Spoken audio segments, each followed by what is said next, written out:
Thanks to my younger son being gone, we got the chance to meet again like this. The words I overheard from my husband's conversation in my room were heartless for a parent. I felt a chill in my chest as I listened to my husband's crude laughter mingled with my daughter-in-law's voice. Even my usually calm eldest son, sitting next to me watching the screen, was quietly trembling with anger. We need to have a proper talk when they get back. Yes, I'd love to hear what kind of excuses they'll come up with. In the middle of a family gathering, it was rather convenient that they provided irrefutable evidence themselves. By now, everyone present was on my and my eldest son's side, together with our enraged relatives. We were eagerly waiting for the return of those who would soon find themselves in a very uncomfortable situation. I am Emily, and I turned 64 this year. I thought I had raised 2 sons and built a very ordinary family. I recently learned how easily such common happiness can crumble. I was devastated by the loss of my younger son in a car accident. Why did James have to be in an accident? There's no point in whining about things that have already happened. Despite our son passing away in a tragic accident, my husband, Michael, spoke to me with chilling indifference. Even now, on our way to the funeral, he didn't shed a single tear, and I felt my heart growing colder. I heard a honk from outside, signaling that my eldest son had come to pick us up. I put our cat in its carrier and headed for the door. I still can't believe James left us at this age. Not you too, Tyler.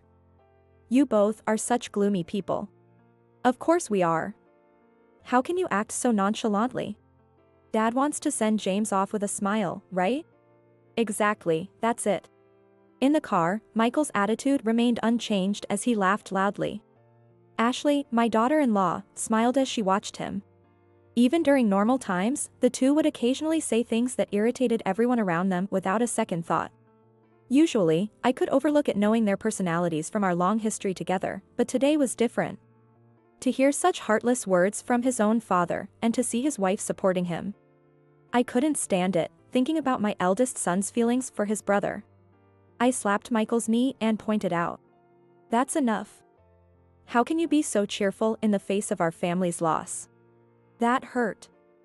So, you want me to look all gloomy? I'm just asking you to show some respect. You're not a child, don't talk so loudly at the funeral. Yeah, you're always such a nag. Michael was frustrated and unable to keep quiet unless he retorted childishly. Feeling the tension in the car rising, I sighed and looked out the window, realizing that talking further would be pointless. I understood that grieving and crying wouldn't solve anything, as Michael said. That's why I believed all we could do was to quietly send off our younger son so he could rest in peace. That was my only wish, but these two didn't even allow for that and ended up doing something outrageous afterward. At the funeral, I exchanged brief greetings with the relatives I hadn't seen in a while. As I shared memories with those who had come from afar and had cherished my younger son, I found myself crying again. This is truly unfortunate. James was such a sweet kid. It seemed like just the other day he was growing up. Thank you for your kind words. Every time my younger son's name came up, I appreciated their concerns and expressed my gratitude. Meanwhile, Michael, unreflective of his behavior in the car, was loudly talking about golf with a relative he hadn't seen in a long time. How about we go out together sometime? Michael, today is your son's funeral. I'm not saying we go today. That would be too disrespectful. Stop it. How many times do I have to tell you? I scolded self-centered Michael in a low voice. It felt like I was disciplining an unruly child. Michael, irritated by my reprimand, didn't bother to hide his displeased expression and made a dismissive gesture with his hand. Does he really understand what today is? I furrowed my brow, wondering when his attitude had become so indifferent. Could the shock of our younger son's death have driven him to this? Ashley does the same thing. She's always comparing me to Dad when we talk at home. Is that so? My eldest son, Tyler's words filled me with unease. I wanted to believe there was some reason for Michael's behavior, like old age, making him stubborn. But seeing the disappointment in Tyler's words, I couldn't help but glance at the two of them. Though they were quieter than before, they still seemed to be enjoying their conversation, smiling constantly. It does seem like they're a bit too close. Right? But Dad is already 65. He wouldn't do anything inappropriate with Ashley. Of course. The age difference alone makes that unthinkable. We said this with a small, joking laugh. Perhaps both Tyler and I were trying to convince ourselves that this was true, hoping deep down that it really was. Ignoring our worries, the two of them continued their cheerful conversation. During a break at the funeral, I went to the restroom and saw Michael heading towards the exit. When I followed, I saw Ashley by his side, and they were about to step outside together. "Where are you two going?" "Oh, it's you." Ashley said she wasn't feeling well, so I thought some fresh air might help. "Really? Are you okay, Ashley?" "Yes, I think I'll be fine after a short rest." I watched them leave the funeral venue and then return to my seat, whispering to Tyler. He seemed surprised that they had gone outside together, unaware of her supposed illness. "So that's why they borrowed the car keys." "What? They took the car? Where could they be going?" "Maybe they didn't want to bother us." Considering how upset I am, they probably felt it was hard to mention. Tyler pointed to his tear-stained eyes as he spoke. Would those two really be considerate? I thought it was unlikely, but I didn't dwell on it at that moment. However, as the time for the meal came and they still hadn't returned, our unease grew. "Did you find out anything?" "No, I tried calling but neither of them answered." "I hope it's nothing serious." Tyler had tried calling them, but couldn't reach either.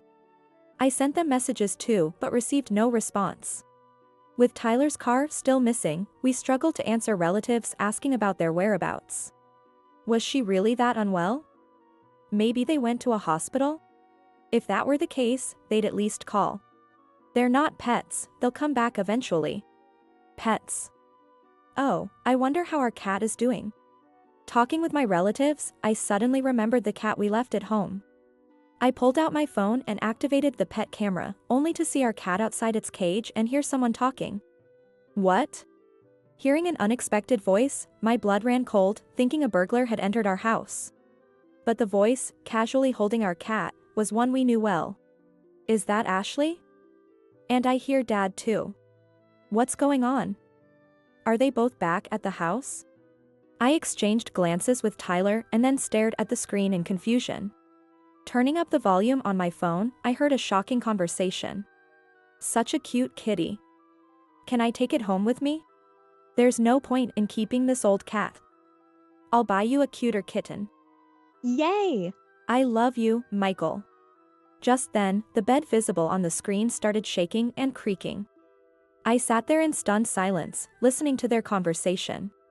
Taking advantage of the fact that no one could hear them, they spoke cruelly about me, Tyler, and James. I really can't stand these formal ceremonies. My nagging wife keeps going on about manners and decency. Yeah, she really scolded you earlier. Poor you. Right? But thanks to James being gone, we get to meet like this again. After these heartless words, that crude laughter echoed again. I felt a chill run through my chest. Next to me, Tyler, who was usually calm, was quietly trembling with anger. This is too much. How can a father say such things? Yes, maybe we shouldn't consider him as a father anymore. Beyond anger and astonishment, my mind went completely silent. Looking up, I saw our relatives chatting casually at the table. Unable to think clearly, I turned up the volume on my phone to its maximum to grab everyone's attention. What on earth is he doing? Leaving the funeral and doing such things with Ashley? Was she really feeling unwell, or did they just want to be alone? As the volume increased, the inappropriate conversation silenced the room, and everyone turned to look at me. The somber atmosphere vanished as everyone intently watched the small screen, waiting for the outrageous conversation to end. If another accident happens, I can come to see you again, Michael. Maybe next time it's Tyler? Before that, it'll be my nagging wife. She's old enough, it won't be long. Instead of mourning James' death, the two joked about their next rendezvous, shocking all the relatives. Everyone gasped, and no one spoke until their conversation ended. After everyone had seen their entire conversation and actions, I closed my phone as they talked about returning to the venue. The room's atmosphere was filled with unified anger towards the two who had trampled on our family's dignity. We need to have a proper talk when they get back.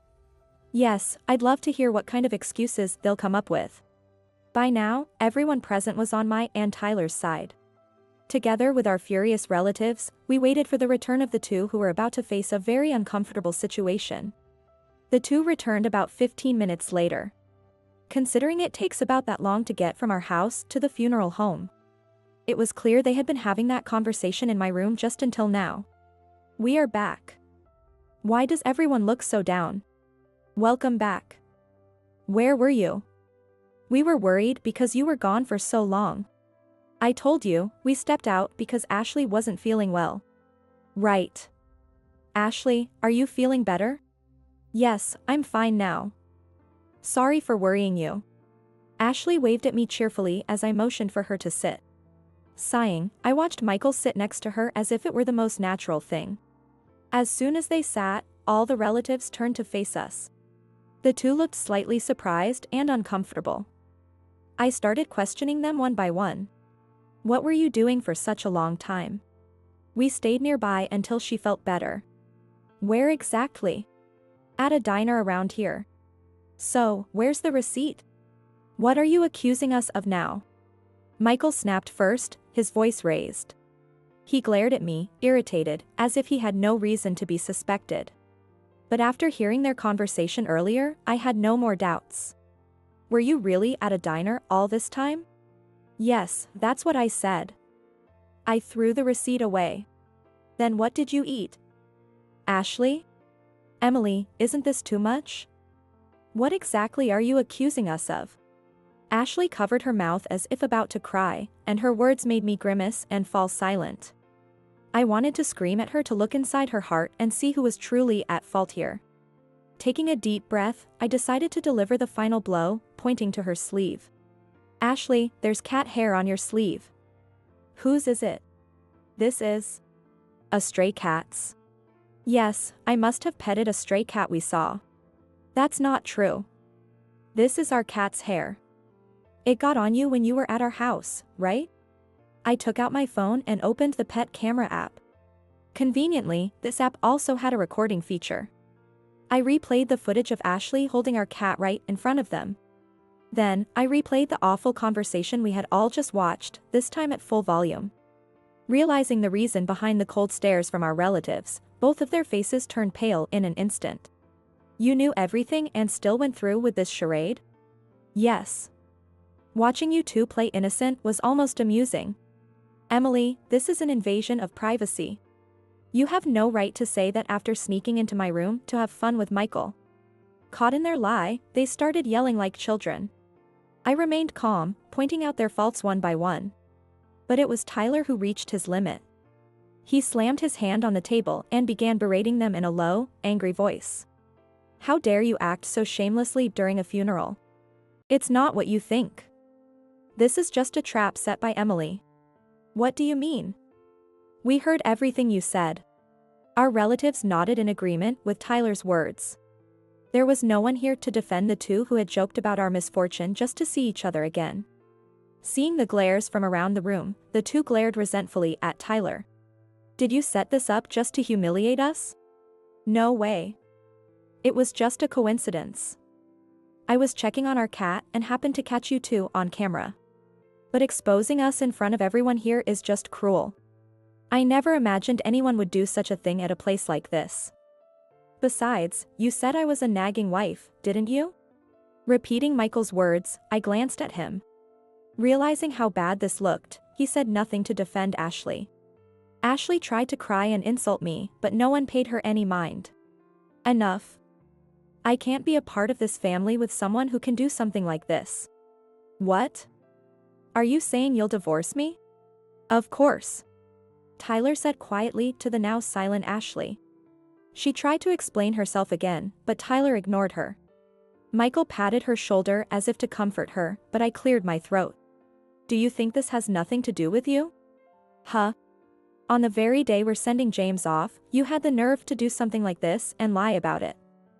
And you haven't even apologized. We're sorry. That's enough. I don't need a half-hearted apology. Let's get divorced. My words made Michael's face turn pale. How could he ever have thought everything would be okay? He had never managed his own affairs, so he must have realized he would be lost without someone to take care of him. Turning my back on his feeble apologies, I opened the door. I don't want people who will soon be strangers to stay here any longer. Please leave. And return the car key. Ashley looked at Michael for help, but he was powerless. Urged by our relatives, they both left with their heads hanging. I'll introduce you to my company's lawyer. My son is a police officer. Call him if you need anything. Disgraceful behavior at a funeral, truly shameless. Hearing these supportive words from my relatives, the two left without a word. Surrounded and with no room for rebuttal, they signed the divorce petition after the funeral.